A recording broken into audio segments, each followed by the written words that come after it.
Anybody that's staying out at this point instead of endorsing this incredible dynamic leader is missing an opportunity. We were just learning skills from him, communication skills. It was not about whether we're supporting him or not. I think he's a very personable, smart young man. And I hope we're not going to have a lot of circular firing squads.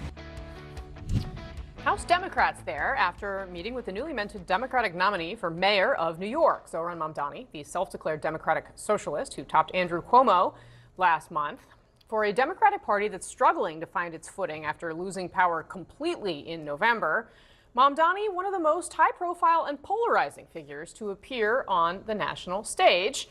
Our next guest knows a thing or two about electing Democrats, and he writes this about Mamdani recently, quote, "America doesn't necessarily go the way of the Big Apple. The New Jersey gubernatorial primary and the lack of one in Virginia will prove more informative for Democrats' fortunes in 2026 and 2028. And Rahm Emanuel joins us now. He's the former mayor of Chicago. He served as President Obama's chief of staff. He was recently ambassador to Japan in the Biden administration.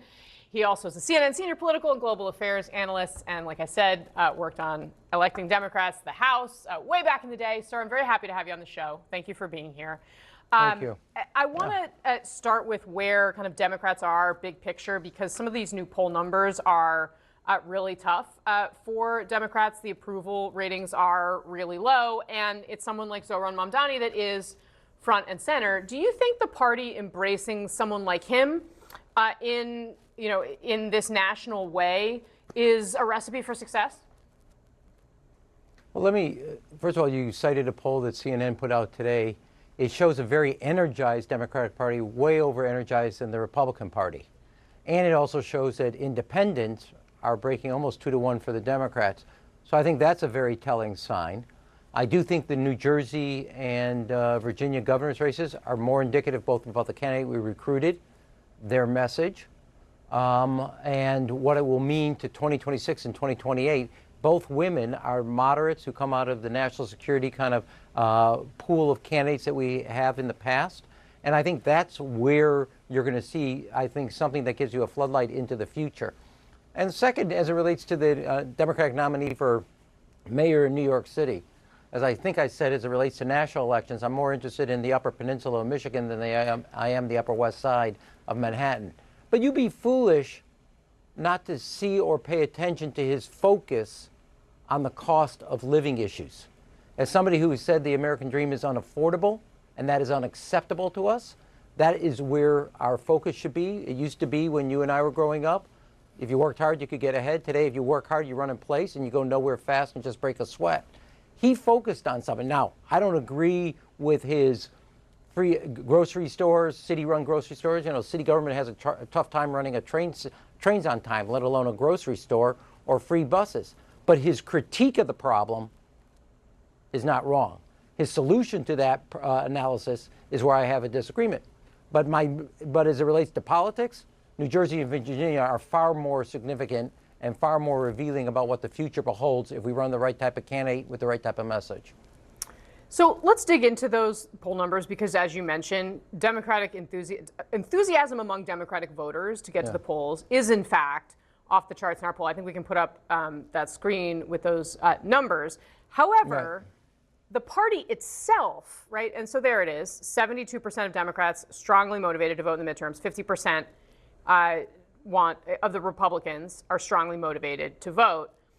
But even Democrats are saying they're really unhappy with the Democratic Party, and that is different than what we saw in 2018, right? The same period after Trump was elected the first time, where Correct. Democrats were extremely motivated, but they were also fine with the party. What does that tell you? Well, look, let me say one thing. When you have one party control both sides of Pennsylvania Avenue, which you have here, you have lessons of history from 1994, where the Democrats lost the House and the Senate. You have lessons from 2006. You have lessons from 2010 for President Obama. You have 2018 for President Trump. So there's a physics to this. Energized opposition, independents break 2-to-1 for the opposition, and dejected incumbent party voters. Your poll shows exactly that paradigm is playing out at this moment.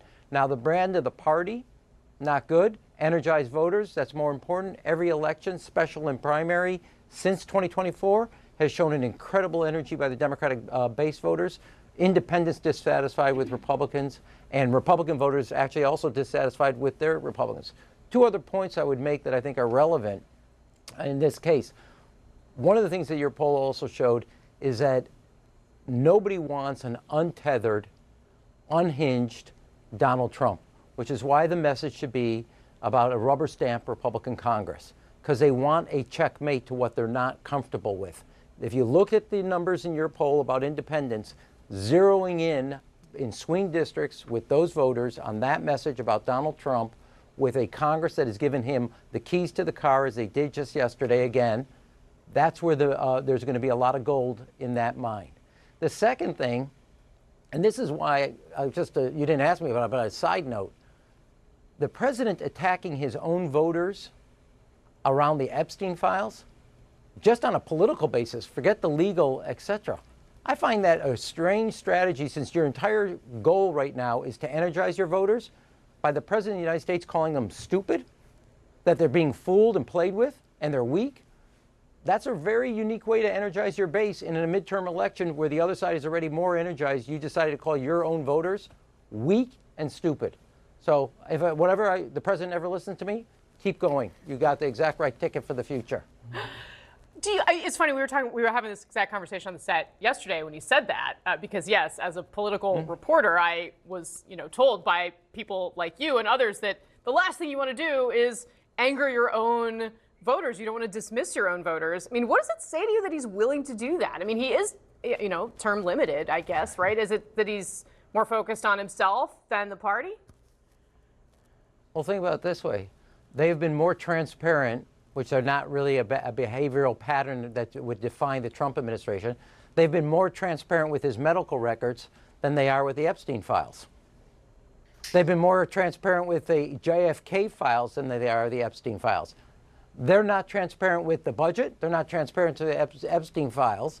And yet they told you what I compliment them on about the president's health and his illness here. So it tells me something is amiss here. The other thing it tells me is they got the tiger by the tail here. They've been playing on this game of conspiracy politics. The president started his career on conspiracy politics. Now it's coming back to bite him. The other thing is, I really think it's nutty, and the president's going to do what he wants, to be attacking your own voters, their own judgment, because you spoon-fed them for years on Epstein and on conspiracy theories. Now you're telling them to move along here. And I just think this is going to be another example that's going to depress their voters, and Democrats are going to stay energized and focused on a rubber stamp Congress. And that's what's also playing with independent voters. All right, I guess we're about to find out. Rahm Emanuel, very grateful to have you, sir. Hope you'll come back soon. Thank